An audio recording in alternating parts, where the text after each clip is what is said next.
Welcome back नाजरीन। हम बात कर रहे हैं कि क्या कराची के मसाइल का हल फौज है। हमें अभी ज्वाइन किया है अहमद बिलाल महबूब साहब ने लाहौर से। बिलाल साहब, आपके ख्याल में जो कराची के इस वक्त मसाइल हैं, कराची के जो हालात हैं, उन हालात में क्या फौज को बुलाने की जरूरत है हालात पे कंट्रोल करने के लिए? मैं नहीं समझता कि फौज इस मसले का हल है। देखिए, असल मसला तो ये है कि जो जो पुलिस फोर्स जिस मसले का हल है उसको काम करने नहीं दिया जा रहा। वो मौजूद है, फोर्स मौजूद है, लोग मौजूद हैं, इक्विपमेंट मौजूद है, लेकिन पॉलिटिकल इंटरफेरेंस ऐसी है कि पुलिस अपना काम नहीं कर सकती और पुलिस जिसको पकड़ती है उसे फिर पॉलिटिकल इन्फ्लुएंसेस इस्तेमाल होते हैं उनको छुड़ाने के लिए, उनको आज़ादी देने के लिए। लिहाजा पुलिस अपना काम कर नहीं सकती। अब अगर पुलिस पॉलिटिकल इंटरफेरेंस ये रहेगी तो क्या फौज आ जाए या कोई और इदारा आ जाए वो आर्जी तौर पे तो मसला हल कर लेगा, लेकिन जो ही फौज फिर जाएगी तो यही मसाइल कहीं ज्यादा बढ़ के फिर सामने आएंगे। तो असल मसला तो ये है कि पुलिस को अपना काम करने दिया जाए।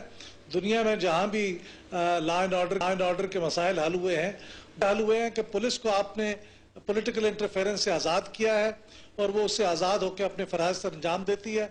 वो आप करने देंगे तो एक हफ्ते के अंदर हालात नॉर्मल हो जाएंगे। वो नहीं करेंगे तो फिर ये अपने आप को धोखा देने वाली बात है। फौज कुछ अरसे के लिए आएगी, दफा वक्ती हो जाएगी और फिर मसाइल जूं के तू रहेंगे। मोइन हैदर साहब, आपने सुना अहमद बिलाल महबूब साहब का जो व्यू है। आपके ख्याल में क्या फौज को जरूरत है कराची में बुलाने की इस वक्त या नहीं? आसिया राज साहब, ये एक सियासी मसला है, बेसिक बुनियादी मसला सियासी है और विजडम डिमांड करती है कि ये लोग सियासी तौर पर बैठकर इन सियासी मसलों का हल निकाल लें तो झगड़ा वैसे ही खत्म हो जाएगा, जिसमें पुलिस और रेंजर्स को भी ज्यादा तकलीफ नहीं देनी पड़ेगी। फिर होगा यह कि सियासत में जब ये फैसला हो जाएगा तो पता चलेगा बाकी लोग जो कार्रवाई कर रहे हैं, भत्ते वाले या अब्डक्शन फॉर रैंसम, वो क्रिमिनल्स हैं और क्रिमिनल्स जो हैं उनके साथ डील करना पुलिस और रेंजर्स के लिए फिर निस्बतन आसान हो जाएगा। रहा फौज का मामला, तो लोग जो यहां पर शोर कर रहे हैं और आवाजें बार बार दे रहे हैं फेडरल गवर्नमेंट को, सबको कि खुदारा फौज को भेजो, वो इसलिए कह रहे हैं कि वो फौज को एक न्यूट्रल बॉडी समझते हैं कि फौज सिफारिश नहीं सुनती, फौज पॉलिटिकल प्रेशर में नहीं आती और जो उसको ड्यूटी दी जाए तो वो उसको नॉन पार्टिजन तरीके से अपना लॉ एंड ऑर्डर का मसला सॉल्व करके वक्ती तौर पर दे देती है। लेकिन ये बिलाल साहब की बात सही है कि फौज सियासी जो मसाइल हैं उसको हल नहीं कर सकेगी। और दूसरी बात यह, फौज तो सही कंडीशन क्रिएट करके काफी लोगों को पकड़ के पुलिस के हवाले या कोर्ट्स के हवाले करके फिर चले जाएगी, वहां पर अमन वक्ती तौर पर कायम हो जाएगा। लेकिन बुनियादी मसला जो है जिसको सियासी तौर पर एड्रेस करना चाहिए वो बहुत जरूरी है। लेकिन मोइन हैदर साहब, हम बहुत अरसे से देख रहे हैं, जमहूरी हुकूमत से ये तवक्कुआत भी हैं, मसाइल तो हल होने की बजाय बढ़ते चले जा रहे हैं।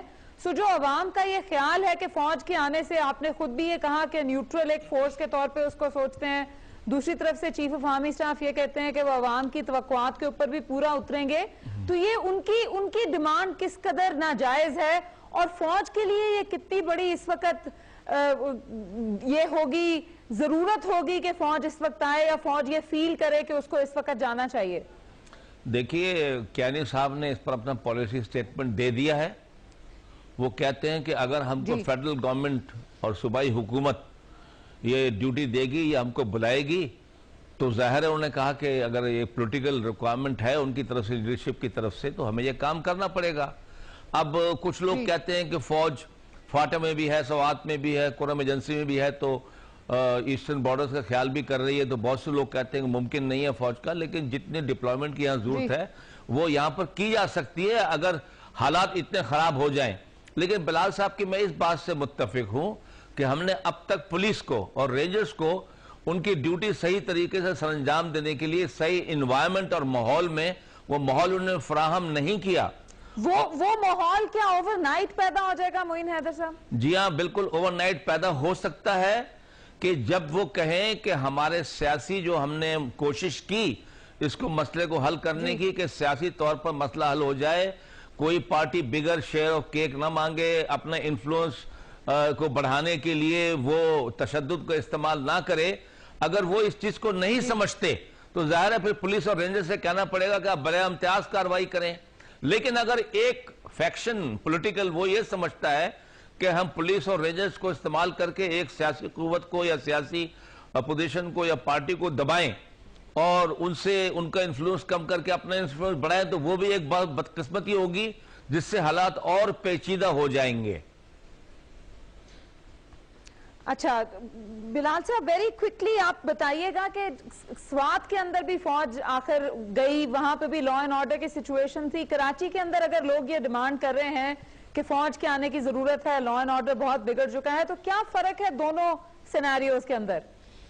नहीं, बहुत बड़ा फर्क है। देखिए, स्वात में तो एक इंसर्जेंसी की कैफियत थी, वहां पे तो हमारी पुलिस जो थी वो अपने ड्यूटियां छोड़ के भाग चुकी थी और पुलिस के हाथ से बात निकल गई थी, सिविल एडमिनिस्ट्रेशन फेल हो गई थी, कोलैप्स हो गई थी, वहां पे सिविल एडमिनिस्ट्रेशन रही नहीं थी और सरहद पार से इंसर्जेंट्स आ रहे थे और उन्होंने एक मुसल्ला तहरीक शुरू कर रखी थी।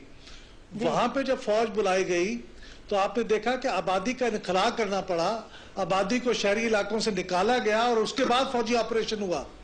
कराची में ये मुमकिन नहीं है कि आप शहरियों को शहर से बाहर निकालें, उनका इनखला करें, फिर फौजी ऑपरेशन करें, और वहां पे ये इंसर्जेंसी की कैफियत भी नहीं है। वहां पे अगर आज ये माइंडसेट चेंज हो जाए।